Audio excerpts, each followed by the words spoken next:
Okay, shall we start? There may be some people who join us as we get into the call. Hello, everybody. Nice to see you all again. Just some practical things before we get stuck into the webinar with Brian.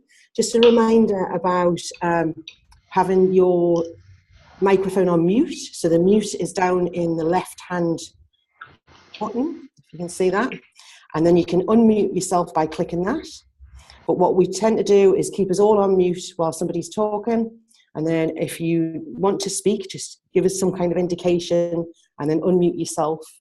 Susan's going to be, I suppose, kind of interviewing, hosting this discussion with Brian. So we have got some questions that people posted in the Slack channel. So I hope you got to see Brian's biog and links to Brian's work. If not, it's all in the channel, so you can go there to read up afterwards after you've heard from Brian.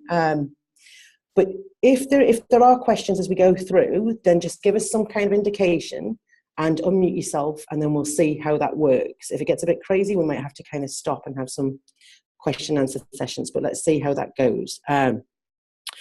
Okay, so let's get on to it then. So Brian Ungard is here. I think it's so exciting that we've got Brian as part of the webinar series. Susan, do you want to introduce Brian? Yeah, thanks, Kate, and hello to everybody, and thank you, Brian, for joining us from California on, it's your Monday evening still, is that right? So, yep, it's 7 p.m. Monday evening. Yep. Great. So I hope that everybody has had the opportunity to take a look at the reading about Brian, the introduction, his biography, and some reflections on the work that he's done in his current role as Chief Purpose Officer at Decurion Corporation. I had the privilege of meeting Brian in a roundabout way.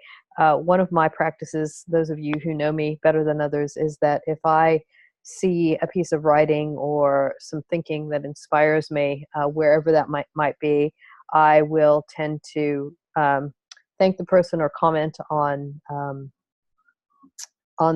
something that's inspired me, and quote unquote start stalking them until they reply and we can start a relationship.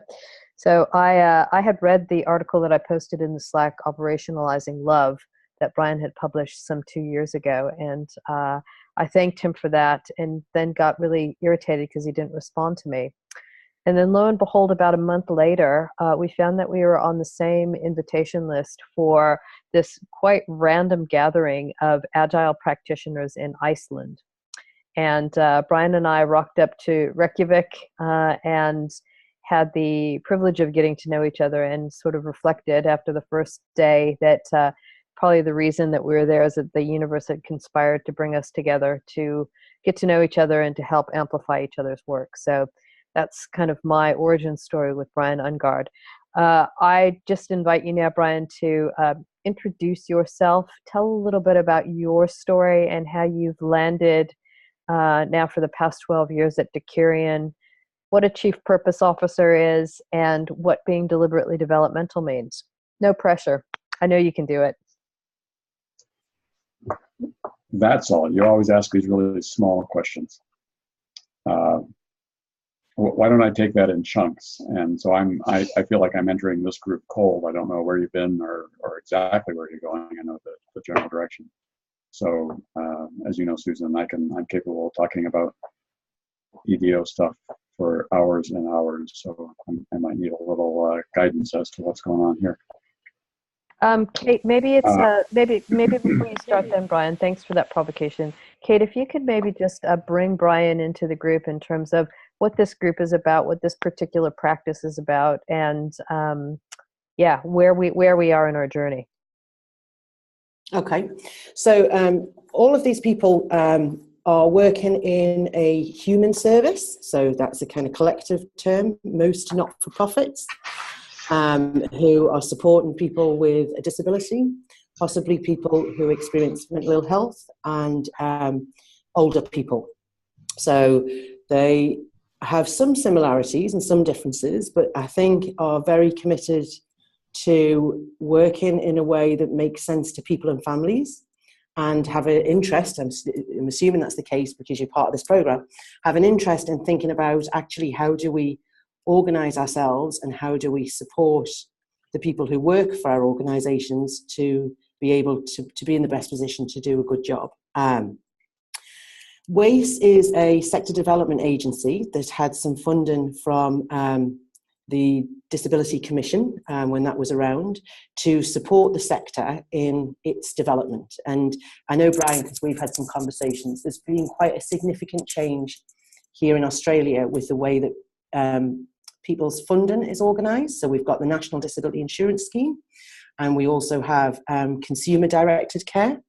So in a nutshell, what those schemes are doing is putting the cash in the hands of people and families, and then they are choosing which organisation they would like to support them or how they would like that support to be organised.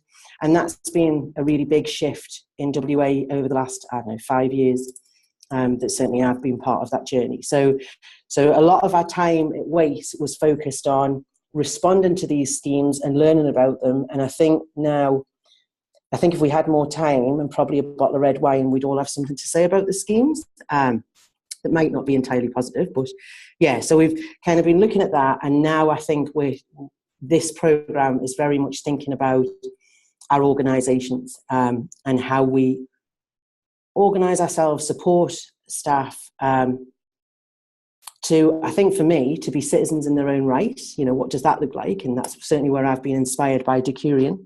And the programme is over 6 months. So we were really lucky to have the Corporate Rebels here last month, who ran a workshop, a face-to-face workshop with us all.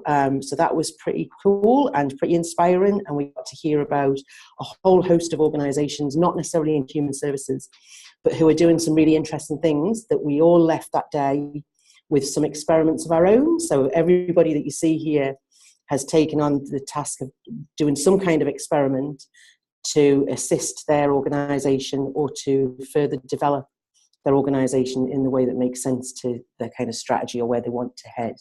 So this is our first webinar. So we've tried, Wais has not done a kind of e-program before, an IT program. So this is new for me.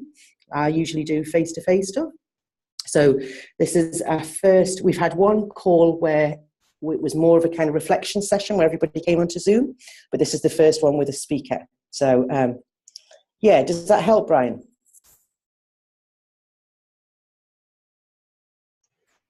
Yes, that helps a lot.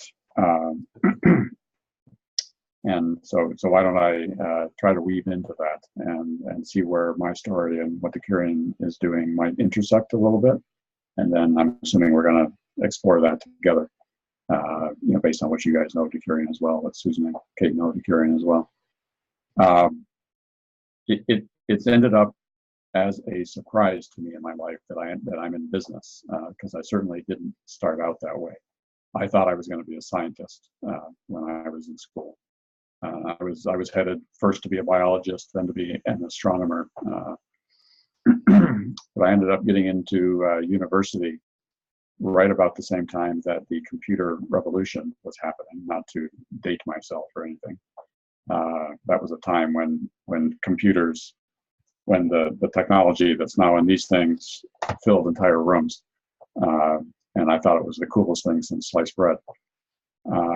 I became absolutely enamored with the potential, with the possibility of technology, of what we could do with technology. And interestingly, I wasn't interested in the surface level stuff. I was literally interested in how the operating system worked and what was going on behind the scenes. So instead of becoming an astronomer and admitting that I might not have been as good at math as I thought I was, I jumped whole hog into computer science. And after university, ended up working with large and small companies, first on a contract basis. But then after a few years, I ended up with a couple of partners starting my own consulting firm, back then what you call a systems integration firm. And we're the guys that took a lot of different technology components and put them together, integrated them into a working system. That was the system that actually delivered the value to the customer. And our customers were all the way from Ford Motor Company and General Motors and Chrysler to the large manufacturers that fed those companies, down to little mom and pop shops that had 20 people and 50 people and 100 people. And I noticed that, like I said, I never particularly wanted to be in business in the first place. I didn't think much of business, but there were just so many interesting problems. And I was busy creating technology or integrating technology that would solve these problems. But to make a long story short, I started noticing over time that the technology, the tools that I provided organizations, didn't seem to matter as much as what was going on inside of the organization. And at the same time, my partners and I were trying to grow our own little consulting company. We started as 3 guys consulting, and we were slowly growing. We at some point, we were 50 people. And kind of inevitably, whether I wanted to or not, I noticed that the tool set mattered far less than what the organization did with the tool set or how the organization worked together. There was one case where there were 2 companies that were pretty similar. They weren't terribly big companies, relatively small, 100 people or so. Very similar in kind of how they were owned and what they did. And we gave them the exact same technology. And one of them, in a very lean, kind of practical, common sense sort of way, used this technology to completely redo their manufacturing plant. They did things with this technology that I had never thought of, and kind of squeezed every ounce of value. And it wasn't an expensive tool that we'd given them. The other company did the exact opposite with the technology. They not only did not squeeze any value, they managed to mess a bunch of things up and then point fingers at why it was messed up. It was my fault, it was the technology fault, it was somebody else's fault, it was anybody's fault except their fault. And it really struck me that, the common denominator is not the technology. The technology was the same in game place. The common denominator seemed to be the organization and capability of the organization to do something. But I had no idea what that meant at that point. And somewhere around then, it was really starting to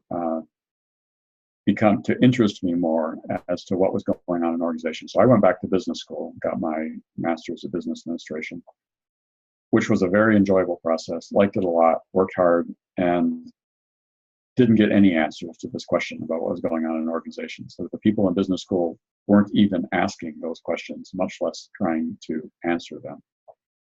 And then right about that time, the dot-com bubble burst here in the States. And our company was hit as hard as everybody else. We went from 50-some people down to a dozen people. But more importantly, the partner that I had, that I trusted the most, that we kind of ran the company together, he decided he'd had enough and went and joined Ford Motor Company. And he said to me, Brian, I think you should run the company by yourself. I think you should take the helm and rebuild this company from the ground up. And after a few days of dithering, I realized that I just didn't trust business enough to do that. I didn't trust organizations enough. I had a sneaking suspicion that there is something wrong with business. There's something deep at the core of business that is untrustworthy. Is it the profit motive? Is it the way people are at work? Is it human nature? Is it there's something going on? Because almost every organization that I had been in up till that point seemed to me to be a place of institutionalized suffering. I was noticing over and over again that the big companies I went into, the small companies I went into, every type of company seemed to be a place where people traded their life off in order to make money to survive. And that it was the exception to the rule that people were were thriving or flourishing in any real sense. And the discussions that I was in these companies was really kind of how to survive all of this toxicity and all of this patriarchy and manipulation that was going on. And so I decided I wanted no part of it, and I kind of fled. And I moved. I was in the middle of the States at that point, and I moved to the American Southwest to a town called Santa Fe, New Mexico, which is kind of a alternative town. Found jobs for the people that were working for the company at that point, and went off on my own. And I read 100 books, and literally read 100 books, and started to realize that there was a whole world out there that I knew nothing about. There was a world out there that talked about organizational development. And there was a world out there that talked about human development, which had never occurred to me, that human development is something that happens during adulthood, not just during the developmental years when you're growing up.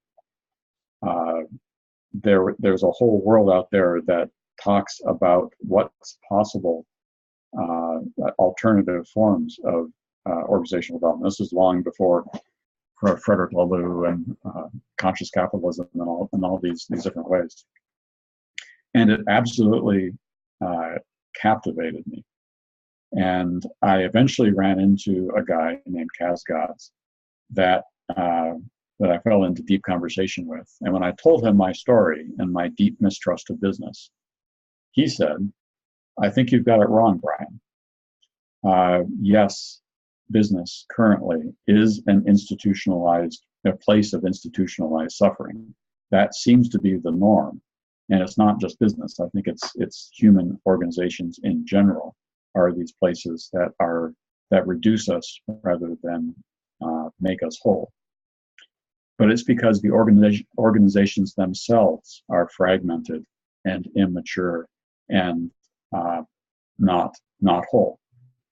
And if we could find ways of making the organizations whole, then the people that work for those organizations would be supported in their own journey toward wholeness, toward more effectiveness, more autonomy, more freedom." That really got my attention, that I might have been thinking about the entire situation partially or incorrectly. And a short number of months later, I was working at Decurion. Strangely, I joined as the head of IT because I was at least partially qualified to do that. And that was 12 years ago. And it has been an enormous rocket ride ever since then. And one of the first experiences that I have that I'll never forget is that I joined Decurion thinking that this was the most interesting social and organizational experiment that I'd ever heard of. They're literally going to try to take a established, fairly old business and change the way it works so that it's a place that not only supports its own health, its own maturity, its own ability to contribute value in the world, but in doing so is going to create a place for the people that work at the organization to work on their own health, their own maturity, their own wholeness, their own ability to contribute their value in the world. And that there's no trade-off between those two. Man, if we start figuring this out, this is going to change the world. And so I entered with a whole bunch of enthusiasm for that, and spent the first 6 months joining the team and adding my knowledge to that of the rest of the team members. And it mostly didn't work. I kept on saying, "Well, what about this? And I think we should do this. And I know all this stuff here from the books I've read. And why don't we consider doing it this way?" And none of it landed with anybody. And eventually, a number of people took me aside and said, "Brian, this business about leading differently includes you. If we're going to develop ourselves, you're going to have to develop, not just everybody else, not just the organization." And that had never occurred to me before. And it entered I entered a period of real anxiety about whether I was going to be able to do that, whether I was going to be able to develop, whether I was going to be able to change the way I thought about the organization, the way I behaved within the organization, and the influence that I had on other people.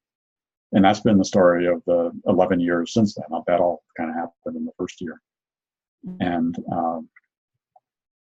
the story is, the answer is kind of. I've been in the process of changing, of developing myself, of figuring out ways of becoming more and more who I am and able to make the contribution that I'm able to make here, but in a way that blends with other people figuring out how to make their contribution, and Decurion trying to figure out how to make its contribution to the businesses that it's in, or the industries that the businesses that it's in serve, and what we're doing in the world. So that kind of gets me, I'm skipping over 12 years, but that kind of gets me to where I am today. I'm no longer in IT. 2 or 3 years ago, I had shifted from head of IT to what they call the chief operating officer, largely in part because I was accountable for the culture of Decurion. But the culture, this developmental culture that we have, is something that's interwoven directly in how we operate. The minute our ideas of development become separated from how we do everything every day, then we get in trouble. So culture is operations. Operations is culture. So they were calling me chief operating officer. But I realized a few years ago that an even better title would be chief purpose officer. Decurion's purpose is to provide places for people to flourish. And I can't think of a better thing to be accountable for than figuring out how to continue to cultivate a culture here at Decurion, where not only is the business flourishing, but by working at how the business flourishes, we're creating the conditions where people can flourish, where people can become more and more who they are and able to self-direct their own lives and their own contribution within the context that makes sense for them. Maybe I should pause there and see whether that big slug made any sense, and what might make sense to go from here.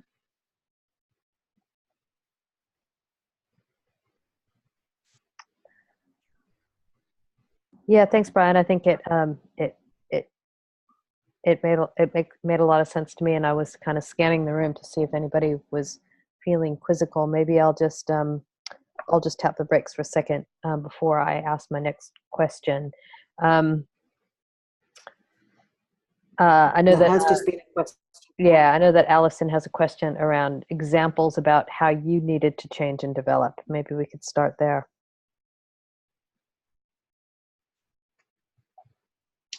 Well, I hinted at a little bit of it. I thought that leadership, in a rather elementary way, I thought leadership had something to do with bringing new knowledge into the organization, kind of being the idea person, and that those ideas would somehow contribute to the toolbox that organizations had in order to affect the change that they wanted to make. And I couldn't have been further from the truth. All of my experience in my own consulting company, all my experience from business school, all experience from the books that I've read, it was interesting information, but it didn't help in creating conditions for people to flourish. Creating conditions for people to flourish has to do with figuring out the different processes and structures that we create together that allow people to work on that for themselves. So it has more to do with connection and listening and allowing competencies and possibilities to emerge from groups and individuals, being able to point in a direction, being able to stand for something and say, this is the direction we're going, but I don't know how we're going to get there. And that's something that we're going to work on together. And we're going to work on together by each of you and us as a collective, being able to do something that we can't do yet, something that we're not able to do today. So holding, rather than contributing information, leadership, which is something that everybody in the organization can do, seemed much more about holding a space for something to emerge in.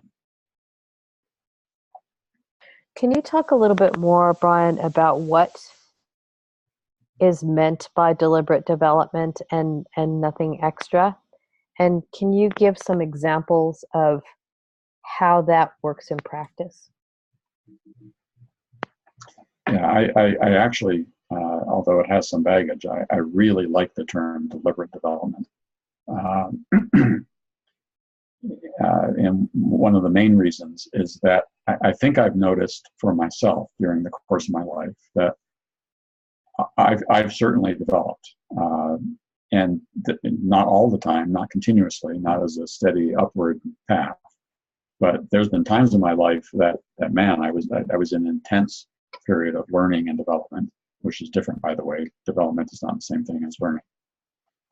And there were other periods of my life that it seemed like I went for a long time without any development at all, like I had plateaued and was doing something else.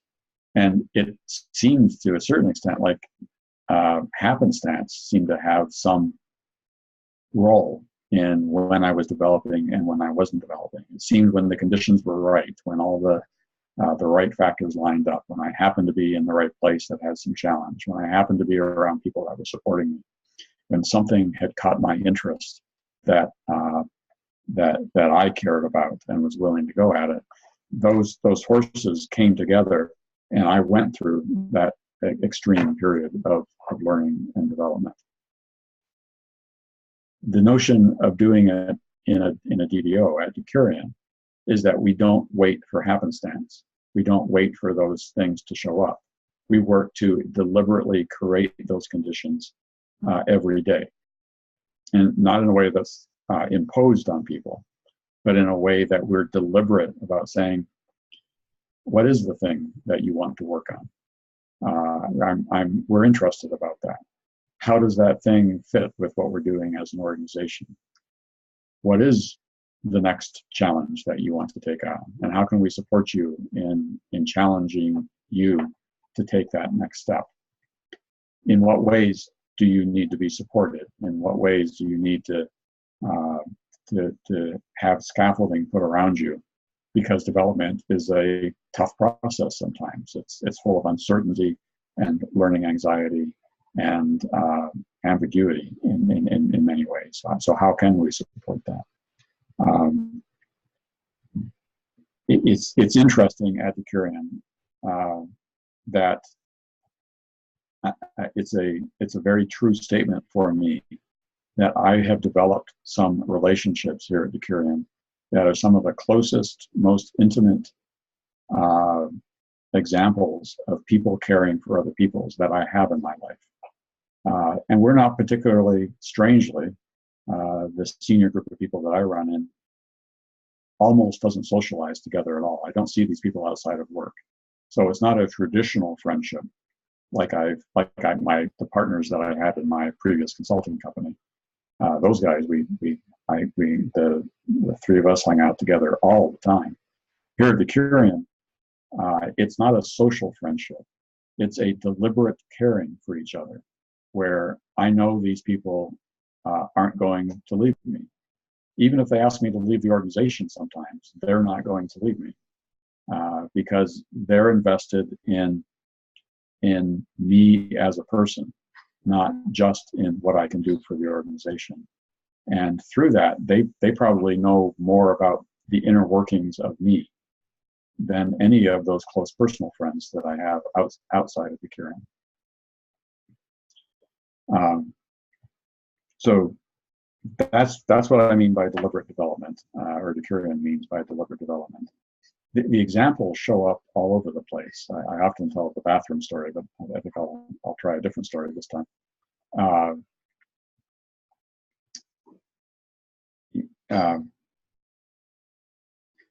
Right now there is what we call a Decurion administrator. She happens to work with me a lot.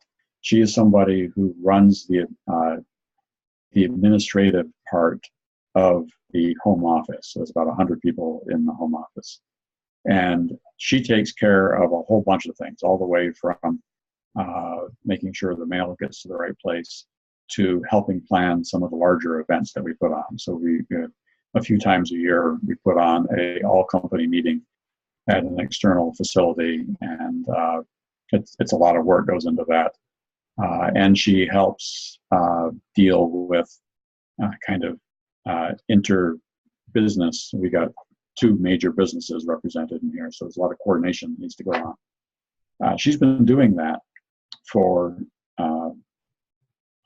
3 or 4 years now. And I've been asking the question of her about what she wants to do next. And she's been saying to me, so this is a real live conversation just that started a few months ago. She's been saying to me, I don't know what I want to do. Here are some things that I'm interested in. I've always been interested in writing. I've always been interested in the idea of real estate, but I assume that I could never do the real estate. I've always been interested in kind of helping other people reach their own potential, but all of them were kind of vague ideas. We had a new senior person join the company 3 weeks ago. This person is used to working for a multinational company, used to having a lot of support in what he does. And an administrator that works in the business that he's joining is currently struggling in that role. So me and 2 other people went to this person that is the office administrative support and said, we think there's the possibility of you stepping into a different role. Maybe you should be the administrative support for this new executive that's coming in a business that you don't know anything about. He already has an administrator. That person is struggling. You need some experience in being able to learn how to support somebody, even if there's no hierarchical relationship between you and that other person, to be able to coach and mentor and problem solve with the person about what's going on. And you also need some capability to be able to delegate a lot of what you're doing now, because you're not going to be able to do both these jobs at the same time. She was very excited about it, but at the same time, she was very destabilized about it. She had more questions than answers. Well, how am I going to do this? I've never mentored somebody before. I don't know what this new person coming in is going to need. And those sorts of conditions were ideal conditions for us, and to create the conditions for her to work on her own development. There was a big challenge that she was excited about, but not knowing how to do. There were some very specific lines of development that she needed to work on: the ability to work in a group rather than doing everything herself, the ability to coach and mentor somebody else, and the ability to meet the expectations of a bigger business need, in this case around the senior executive, that was a new level that she'd ever had before. And so she's jumped into it, and she's been 3 weeks in the role, and there is a support system that has formed around her, both myself and another community of 2-3 people that is regularly in conversations about how's it going, what are the specific things that are going well, that you don't think are going well, that you want to work on, what are the reflections behind that, and then how do you take those reflections from yesterday or last week and make sense of going, okay, then what do we do this week going forward to continue to work on what you want to work on in the direction that we want to go. That's a great story. It's right up there with the bathroom story. Yeah, everybody's going to be wondering what the bathroom story is. That leads really nicely into a question that Allison had posted on the Slack, which is, Allison, do you want to ask that your question on self-reflection and your curiosity about how to do that? Thank you. Can you hear me? Yes. Okay. So the question I had was that I read through some of the pre-reading that was given to us, and it had the example of the fishbowl and people addressing their challenges, or it gave that example in terms of conflict. And I can imagine that for a lot of people who are used to the old, what's normal in business, all that brokenness that you were talking about earlier, that to start addressing issues in that kind of way could actually make them feel very vulnerable. They could find it confronting and uncomfortable. Then they might not be at a stage where they're ready to reflect. You talked about the other business where everybody was finger pointing, blaming anybody but themselves, and that's often a human characteristic. So you mentioned there that Decurion was a typical business, and that you went through that change to adopt this new approach and this new culture. But I guess I'm a very task-orientated person, and so I'm looking at saying, how do you get from the brokenness to the ideal? Where do you start? Because I can feel very passionate about this, and then I walk into the office and meet a whole load of people that don't have any insight into this new approach, have never tried it, have where do you start is the question. Which is a really good question, and there's not just one answer to that. There's not a formula for this stuff. The short answer is you start where there is an opening, and then you be really careful with the assumptions that you bring to the table.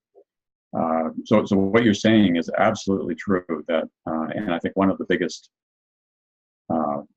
problems and opportunities that we face, that an organization creates an energy field within it that kind of sucks people in to whatever that level of the energy field is.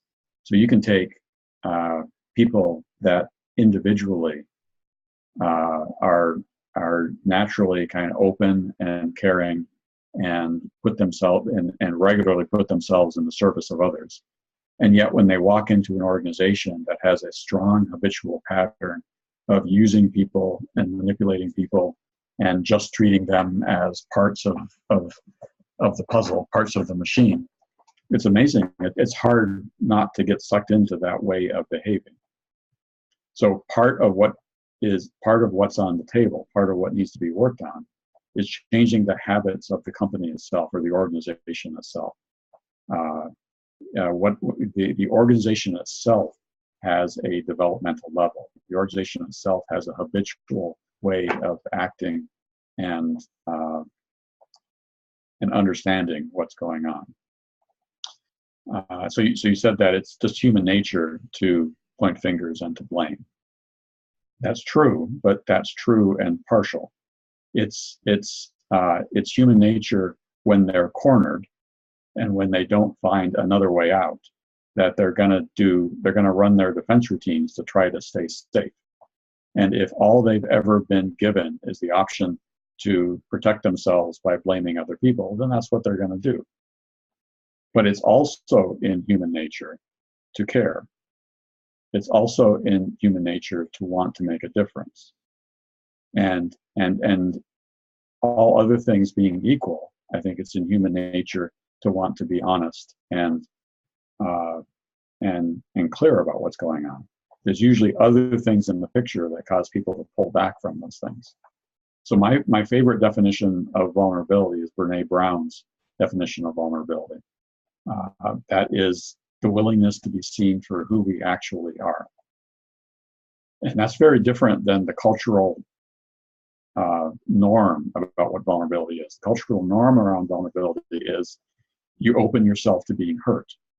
Is I'm gonna stick my neck out, and I'm worried that somebody's gonna whack it off if I do that. So that's silly. Why would I do that? But when you start to change the assumptions that say, when you read about a deliberately developmental organization, it seems complex. We're doing all of this fancy stuff. But at the root of it, I think we're doing some very simple human things. We're deciding to care for each other. And we're deciding to care for what the organization does in the world. We're deciding to be honest with each other. And that starts with being honest with myself, which is a little hard to see at the beginning, particularly if you've been in these organizations for a long time, where none of that has ever been explicit, where none of that has been put on the table going, what do you mean be honest with myself?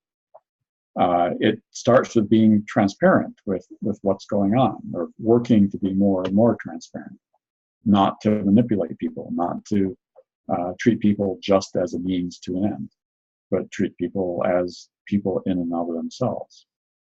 So the fishbowl is not an exercise created to torture people, right? It's not a we're not gonna get you in there and make you feel uncomfortable. It's an opportunity to get in and care for each other and be honest with each other and tell each other what's actually going on for each of us. And through that, it does feel uncomfortable but it feels uncomfortable because we're not used to that. Even in some of our personal situations, we're not used to saying how important something is, and how worried I am about something, and how inadequate I feel in this current situation. Those are not normative things in the society that we have on planet Earth right now. But they could be. And they're very simple human things to do. So to get in the fishbowl, it's an exercise of me first being honest about myself. I don't know what to do right now, entirely. I know some things to do, but I don't have the answer. I'm worried about what's going on. These are things that I could be saying about myself that are very unusual. I'm excited about this, about something that's going on, but excitement isn't the only thing that's going on. I got these other aspects going on as well. And I'm curious about what's going on for you.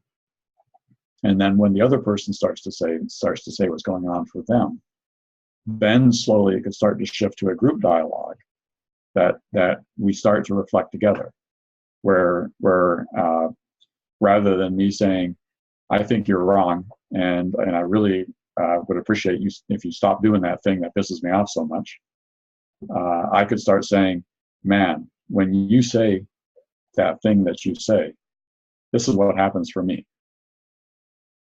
And when this thing happens for me, I'm learning to not be reactive around that, but mostly I'm reactive about that, and I tend to shut down and do something that's not terribly constructive. So could we talk about that, both why I shut down, and I'm really curious about why you say those things you say, or you adopt that body language that you adopt, or and here's it's a building of a dialogue where we are able to reflect what's going on in our view of the world by owning it, by not projecting it on other people, by not blaming and manipulating the other people that are there.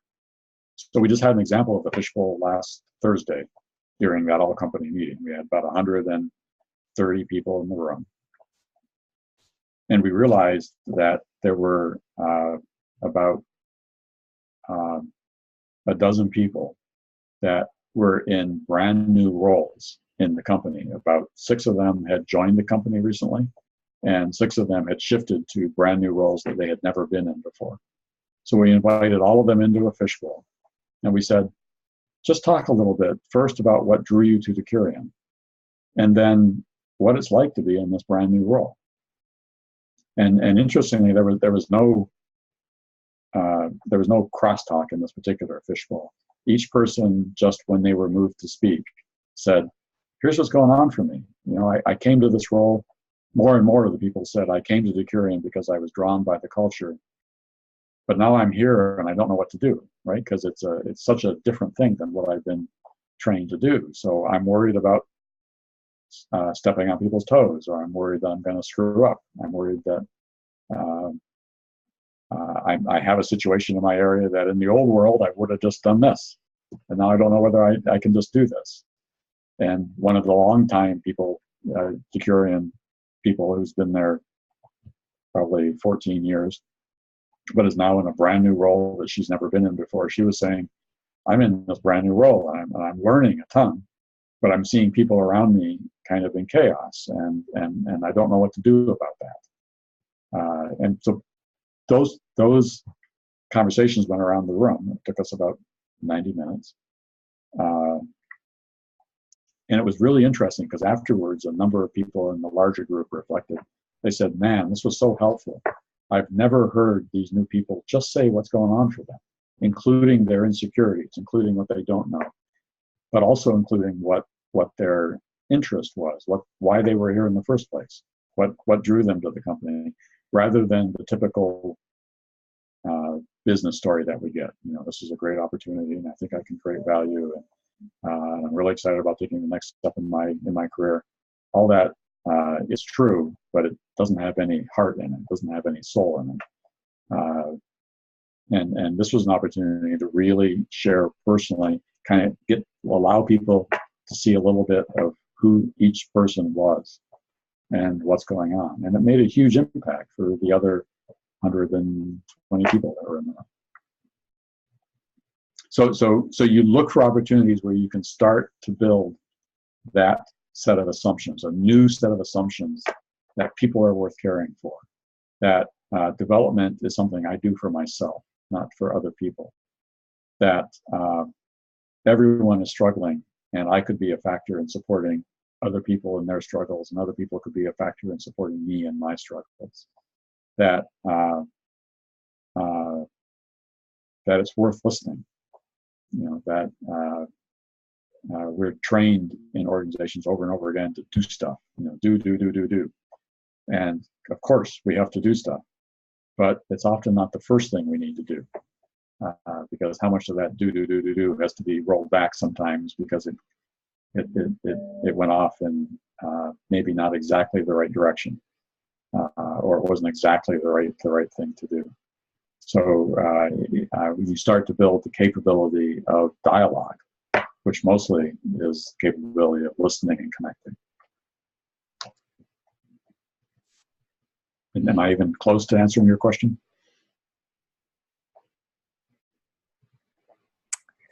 I'd love to get more questions from this group.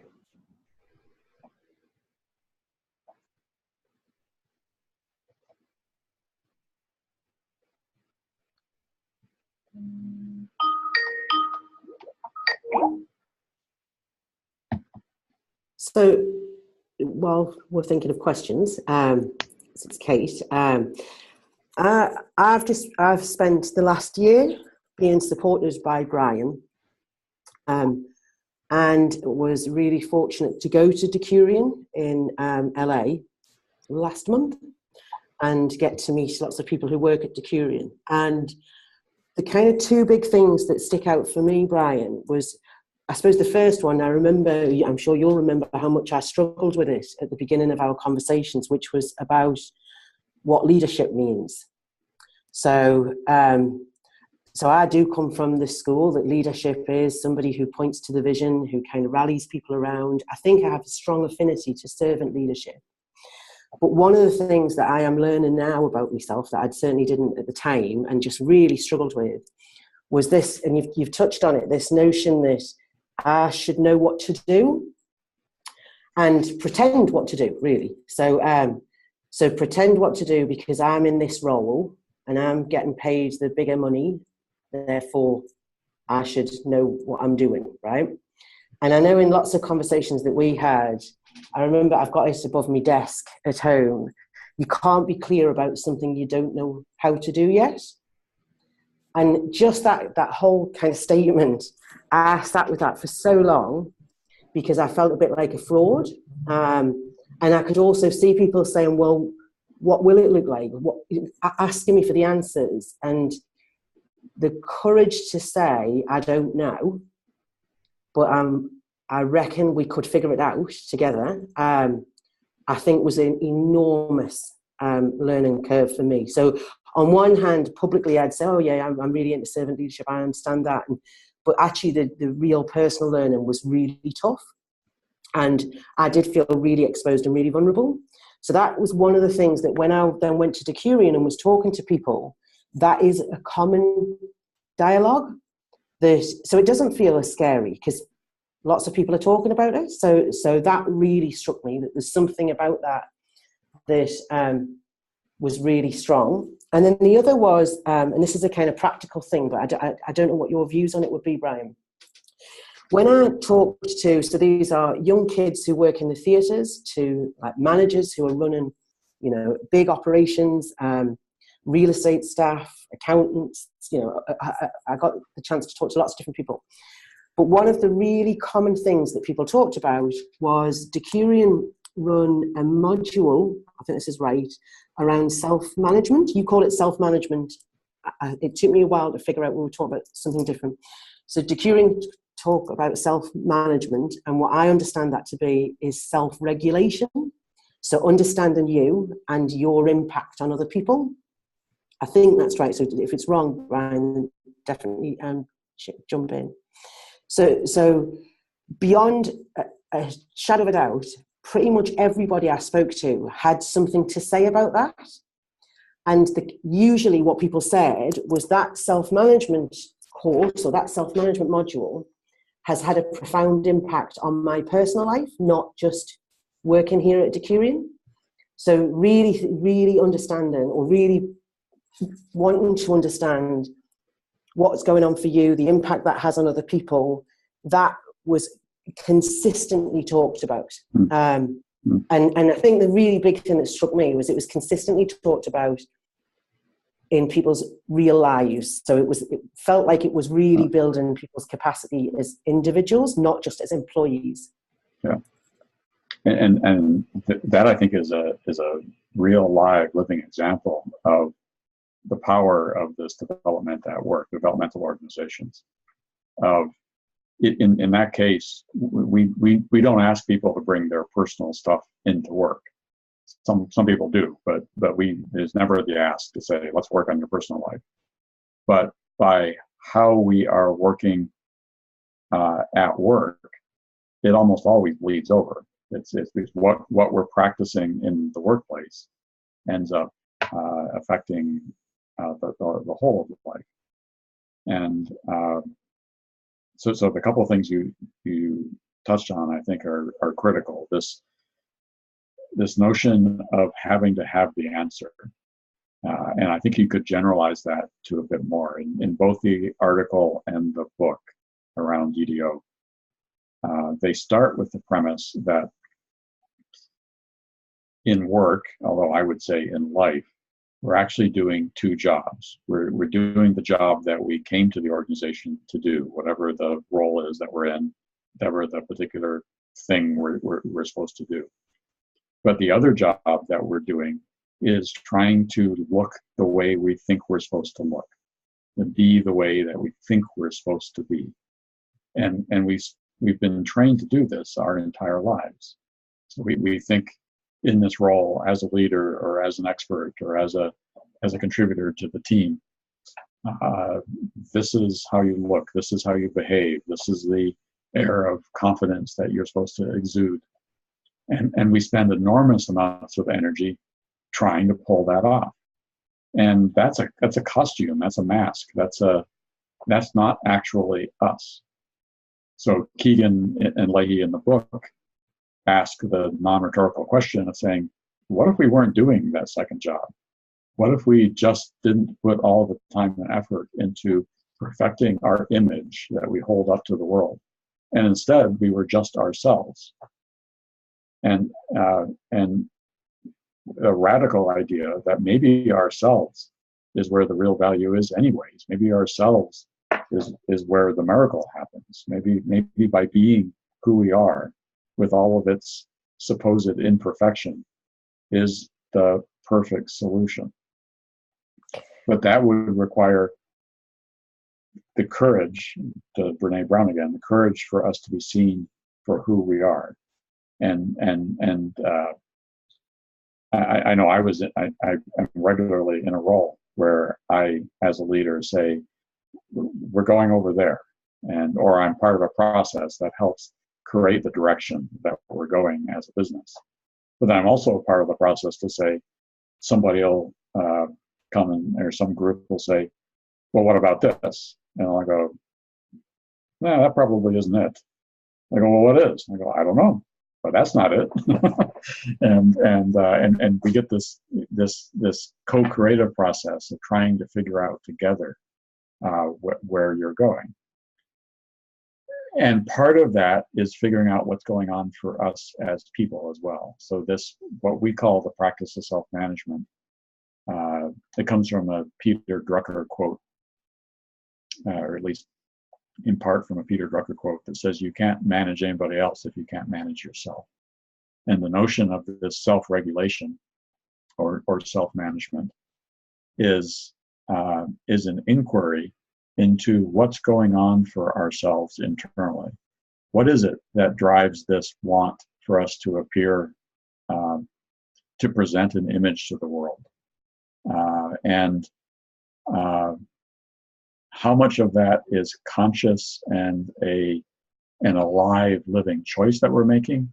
And how much of that is just a mechanical reaction to a set of assumptions that we have that may not serve us anymore in our lives? So the course that we teach, which is about a 12-week course, is an investigation into our own internal processes.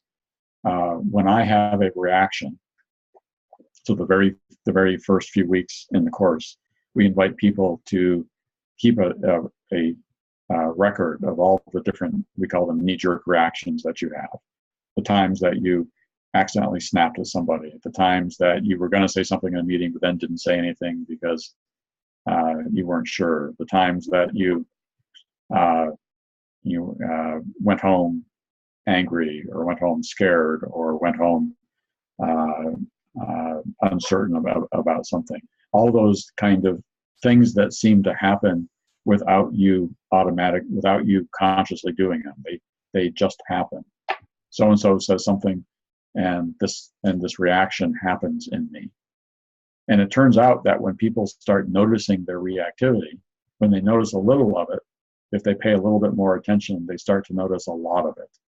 And what I find, when people really sincerely start to pay attention to their reactivity, they start to notice it everywhere. And I start to realize that most of my life is this unconscious reactivity to the stimuli of what's going on around me.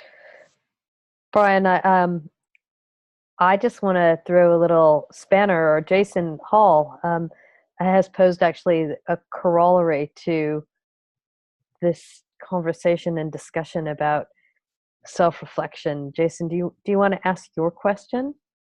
Because I think that it's a really interesting counterpoint to what Brian's been articulating.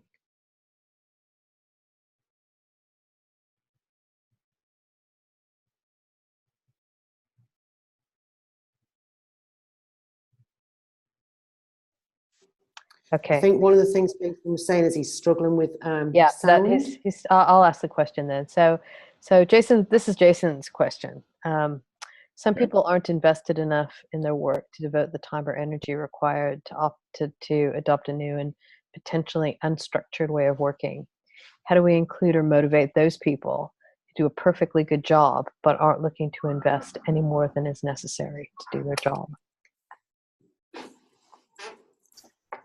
That's one of my favorite questions, because I think you really have to look at some of the potential assumptions that are embedded in the question. So people aren't invested, and how do you motivate them? It's kind of a couple elements of the question, which seems really true, right? I mean, I certainly have been around a bunch of people that don't seem particularly invested. And I've been around even more people that don't seem particularly motivated to do the job. So that's that is a true situation. But I think you have to go a little deeper into what causes that situation to arise. So one of the things that I've learned that has really rocked my world is the notion that it's not possible to motivate people. That the only people that can motivate someone is that same person. Motivation comes from inside, not outside. Realistically, you can temporarily motivate people, particularly through carrots and sticks. But it tends to peter out after a long time, which is why the carrots and sticks need to be amped up over a while. And when I think personally about the times that I was unmotivated and the times that I was passionately motivated, the time that I was unmotivated, whatever was going on around me just wasn't relevant to me. I didn't care, right? Somebody was trying to tell me that I should get involved in something that just didn't make any sense to me. There was no particular reason that I could find to get engaged in it. And the time that I've been really motivated around something, it was something that I deeply cared about. And wild horses could not have kept me away from that subject. It was something that I spent most of my waking hours around, but it was my subject. It was something that mattered to my life. It was something that was relevant in some sort of real way. So for me, that kind of turns the whole situation upside down. When I encounter a group of people that are unmotivated and don't seem invested in anything, I go, I wonder why what's going on around here isn't relevant to these people. I wonder why there's no way for them to make a personal connection to what's going on. And what is it that has them that is so disconnected about what's going on? And I start a dialogue around that with them. And I invariably find that there's some sort of way that they have been kept away, that they have been separated from. Either it might be that no one's taken the time to connect them, or there might be a real honest disconnect where they can't find a way to make what's going on in the organization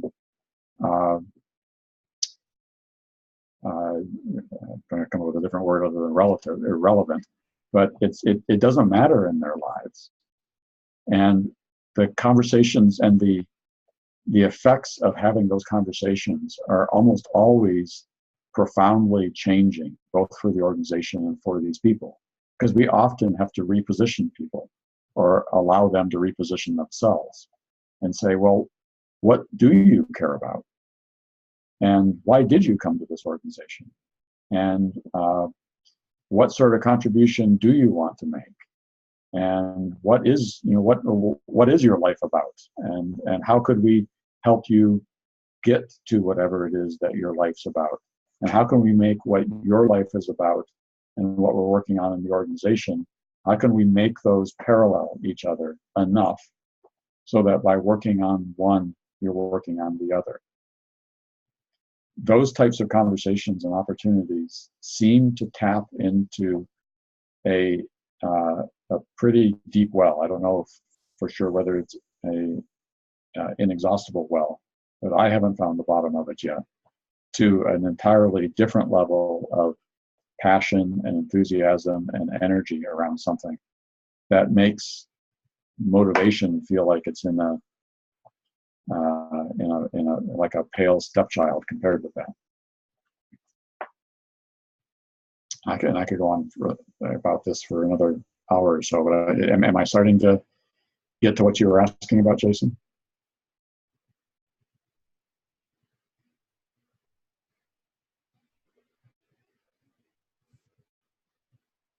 I think he's typing. I think so.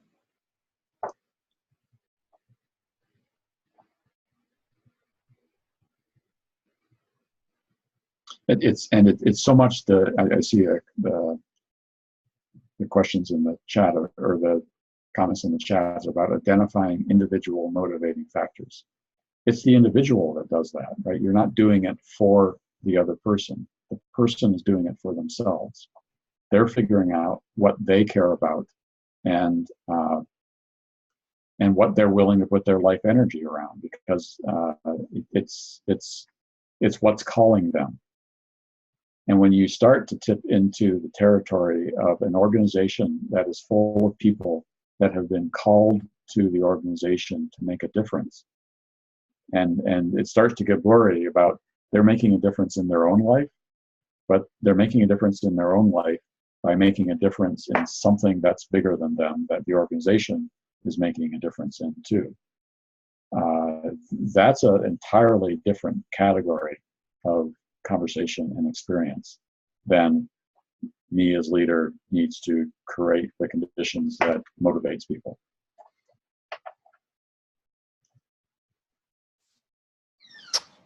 Anybody else like to add a reflection to this really rich conversation? Jason has just put in an answer, so I'm just talking for you, Jason, because I know it's not working, the sound. So Jason said, I'm finding it interesting since working with this group and feeding back ideas that it very quickly separates people.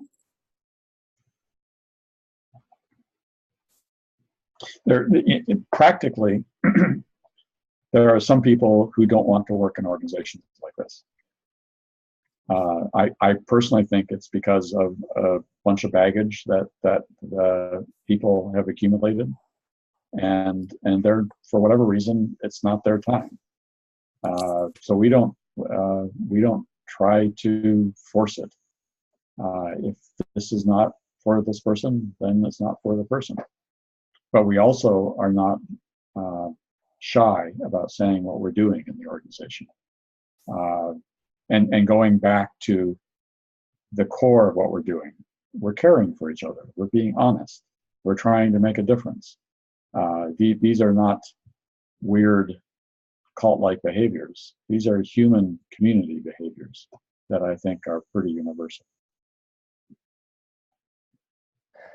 So what I see from Stephen, the question of, do you start to map out the interest within our team, identify the strengths of what they want to develop? Yes, but you also start to map out what the team is up to. And that's the key to the deliberately developmental, is it's putting two things together as one thing.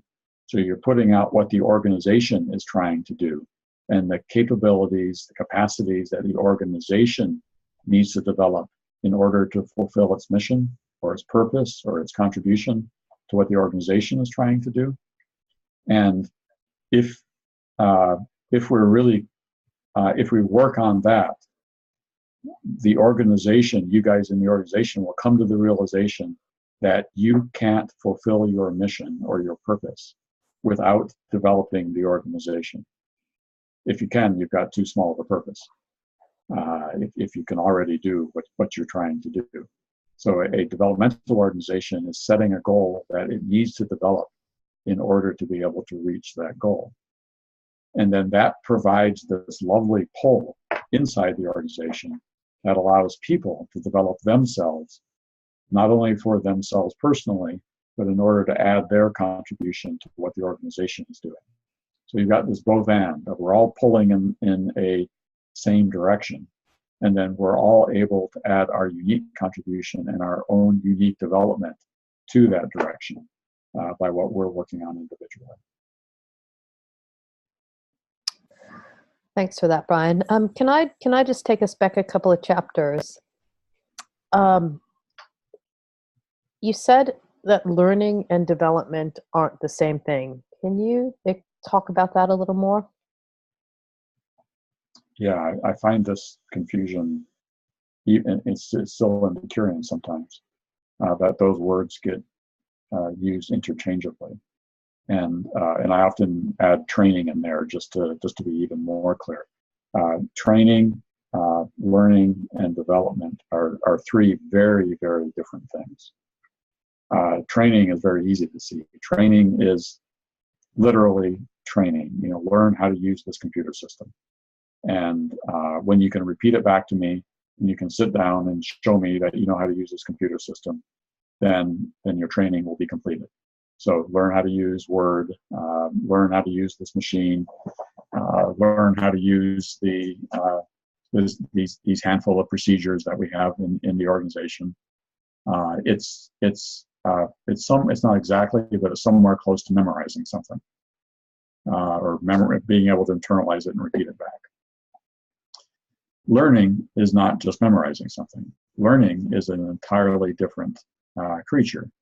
And in the very best sense, in our global institutions of higher learning, learning has to do with the internalization of knowledge, taking knowledge from the outside, bringing it inside, and then internalizing it and integrating it in a way that I can then use that knowledge in a constructive, useful way for whatever purpose I wanted that knowledge in the first place.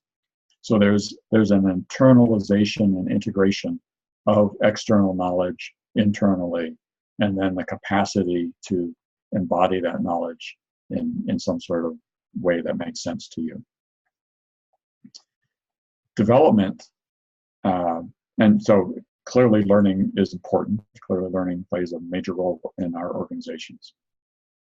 So there's no, and so as does training. So there's no judgment value. There's no judgment being made about these three different things. I'm merely pointing out that they are very different one from another. Development is mostly an unlearning process. It's a letting go and a unveiling of what is already there that has been obscured. As I develop, I let go of assumptions about how the world works and about what and these different masks and images that I have that I thought were necessary in the world. And as I let go of those assumptions, more of my innate uniqueness is able to present itself, is to come to the surface. So I think the actual word develop is either a French or Latin etymology, and it literally means to develop, to take away what envelops something and allow what is interior to be seen. So we're kind of back to the definition of vulnerability, the willingness to be seen for who you are, but then to build that, whatever it is that's being exposed, to be able to allow it to become more of what it inherently is, to allow each of us to become more who we inherently are. There's something unique about each and every one of us. What would it be like if we were able to develop whatever that unique thing is? It might not have anything to do with our strengths and weaknesses. So a DDO program is very definitely not a strength finder program of figuring out what our strengths are and building on them. I might have developed a strength because I thought somebody wanted me to develop that strength. I might have decided that my dad wanted me to be X, Y, and Z. So I decided really early in life, hypothetically, that I was going to be this or that. It might not have anything to do with who I really am. Who I really am, no matter what point you start to realize that in your life, might cause you to kind of start over again and go, I'm really bad at being who I really am, but I'd like to work on that. That's in the category of development. Mm. It's interesting, Shayla. I mean, maybe that goes a little way. Now, where did Shayla just disappear just then? Oh no. I was just Shayla had raised the question that she's currently doing her MBA and curious as to why none of this stuff is being taught in the traditional MBA program. And if we think about tertiary education, if we think about accreditation oriented programs, it's about the learning. It has absolutely nothing to do with the letting go and letting come. So yeah. Keegan, so all of Keegan's work was in adult human development. And development, there's starting to be 40 years of a fairly good body of knowledge around adult human development. in a Western sense, in a Western culture sense. I think other people would argue that there is millennia of body of knowledge, that this is what we've been doing as humans for thousands of years. Shayla, does that kind of speak to maybe a partial, I guess, reasoning for what you're seeing in your MBA?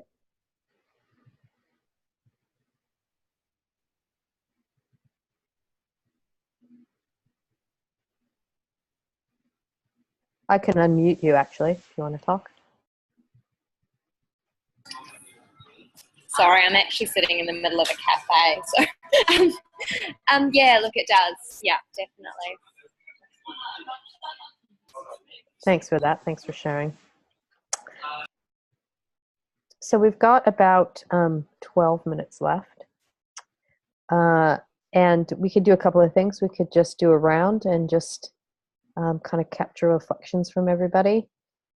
We could just do a bit of a popcorn if anybody wants to kind of share or reflect on what's landed for them, what's shifted in them as a result of this conversation, or how are we feeling?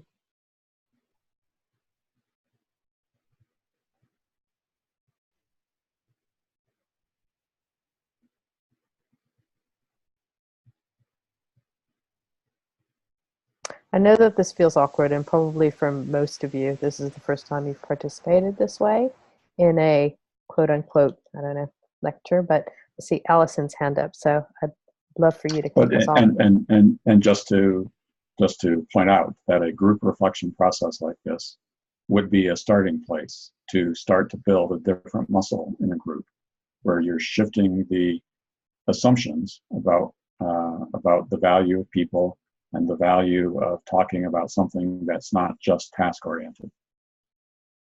Where you start to realize that by me saying what's going on for me right now, even if what's going on for me it does not fit the traditional mold, right? So if one of you were to say, none of this is making any sense to me, and I'm really confused, right? That's kind of breaks some of the normal organizational rules, because we're all supposed to be able to get this and be smart. And so when people start to actually be honest and say what's going on for them, you're starting to build a collective culture, a collective set of assumptions about what's allowed. And when you work at that enough, it can start to accelerate. Thanks for that additional provocation, Brian. Go ahead, Allison. Okay, so I was going to ask a question, but I want to also go down the self-reflection bit and maybe combine kind of what I was thinking.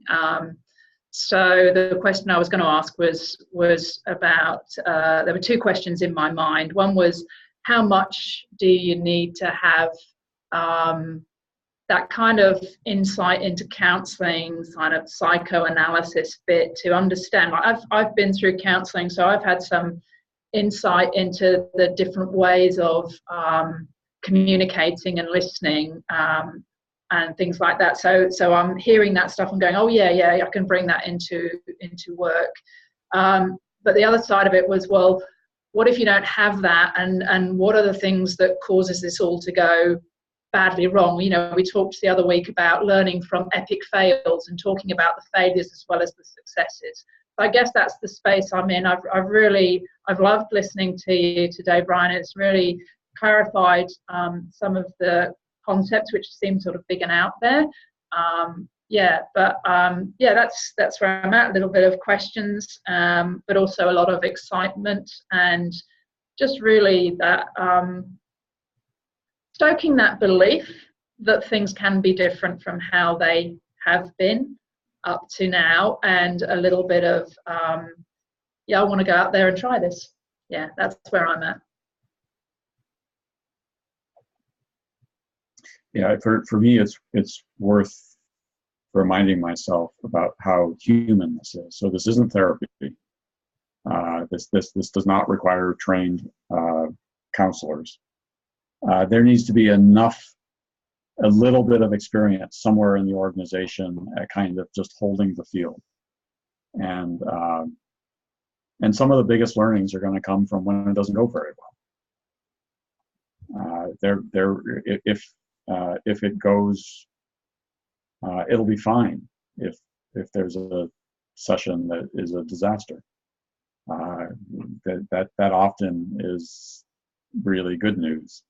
And sure, there can be epic fails as well. So it's can we decide to care for each other even when it's not going the way we want it to go? Thanks for that, Brian. Who else would like to share a reflection? Who else would like to practice their reflection sharing muscles?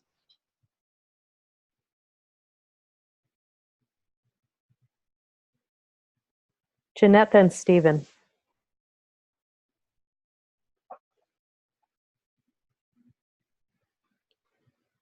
Oh, can you hear me? Good. Yeah.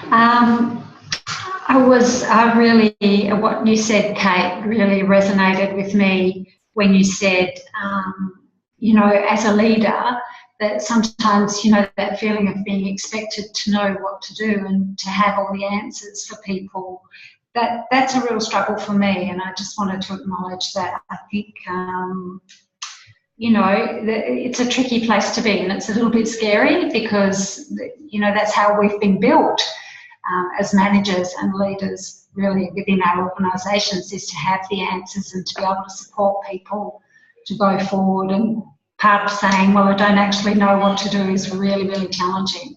So, yeah, I struggle with that too. Thanks, Jeanette. Stephen? I think for me, a big takeaway from it is actually the project that One-to-One is doing. They're already starting that, where they're actually mapping out some of those individual skills and traits that they have within their teams. I would like to do the same with my team, 12 individual teams, finding out what skills they already possess, how would they like to develop it, but then going back on what you were saying was also what the focus of that particular team is and how we can that outcome. And I don't have the answers a lot of the times, but within the team themselves, and those individual skills that they have, you know, perhaps they're the ones that have the answers. You know, the hippo in the room is what you guys had mentioned during one of our previous seminars. Lovely, Stephen. Thank you. Who's next?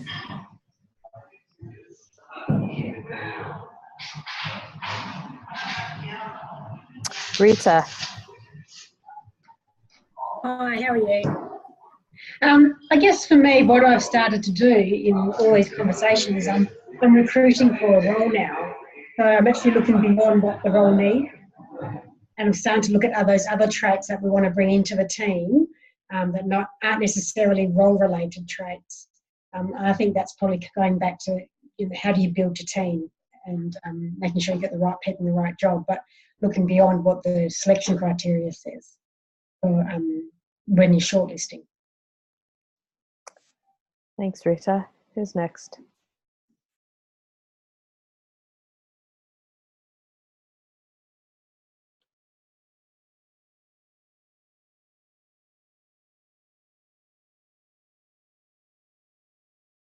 Shayla.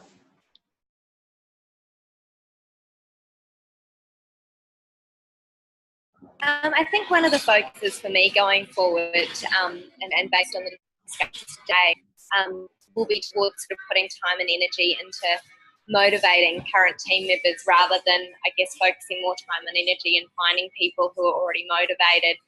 I think that's something that I, you know, tend to do too often, is find the perfect person fit into a team, which is part of it, rather than building on the capacities of the people that are already there. Thanks for that. Who's next? Natasha. Yeah, for me at the moment, I'm feeling really full. I'm doing a lot of thinking, and to be honest, there's also a part that feels quite overwhelmed. Everything that we've heard Brian speak about, you know, the whole concept really sits well with me. It makes absolute perfect sense.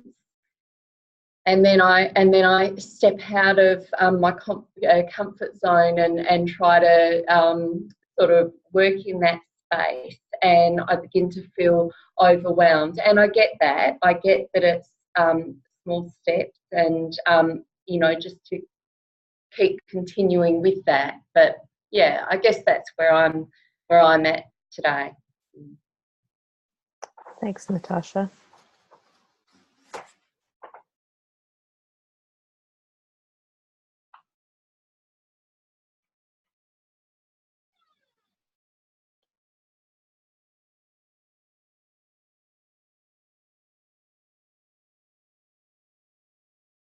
Lee. I think one of the things that really resonated for me today was around the self-management, self-regulation, whatever we're going to call it.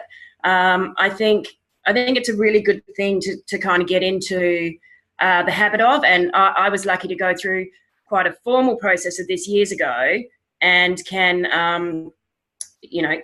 say that from that, it did develop into your own life, not just your work life. You do start to kind of look at where you're at, how you're working, how it fits in with everything. But my kind of interest now is how do we get people, or how do we bring people along to be able to do this themselves in their everyday working life and life, without having to go through such formal processes of learning how to self-manage, self-regulate, self-assess. Thank you very much, Lee.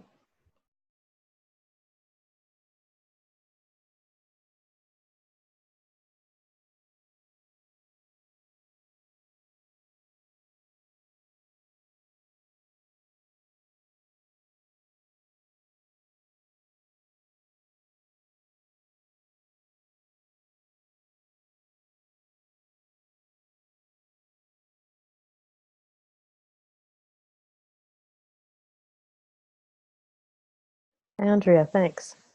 Yeah, sorry. I keep trying to type something and type a question or where I'm at, and I can't capture the words, and I think that's really how I'm feeling a bit. I feel like this is, I think the insights that Brian has shared today have been really insightful, and I think using that word popcorn in a way, my head feels a bit like popcorn. I feel like I've got all these ideas, not it's like where to start. And, I'm working in the same organisation as Jason, who posed the question earlier.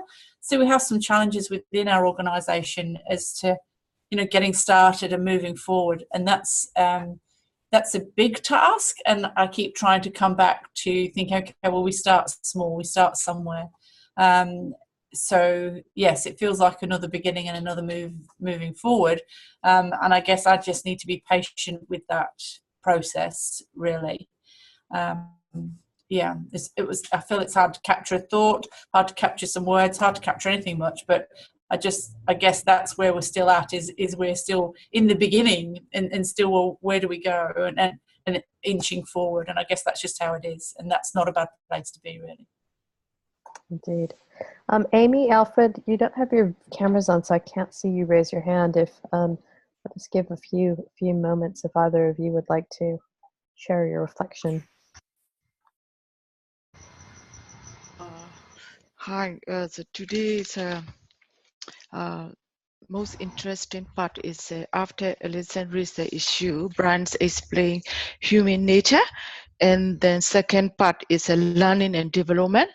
And then I really like this, presentations, yeah. Thank you, Amy. Yeah. Alfred? Eric, would you like to share?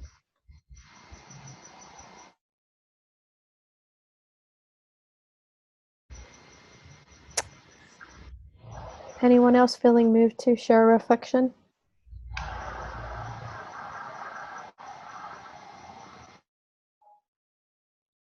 I would like to.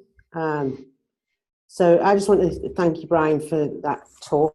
Even though I've been familiar with the work at Decurion, it is just so helpful to go back and to, I suppose, to kind of go back to basics and what it's all about, and human nature. And I suppose I feel like I've had enough experiences over the last year or so to know people don't like being told what to do. People don't like suffering at work. You know, people want to give a contribution.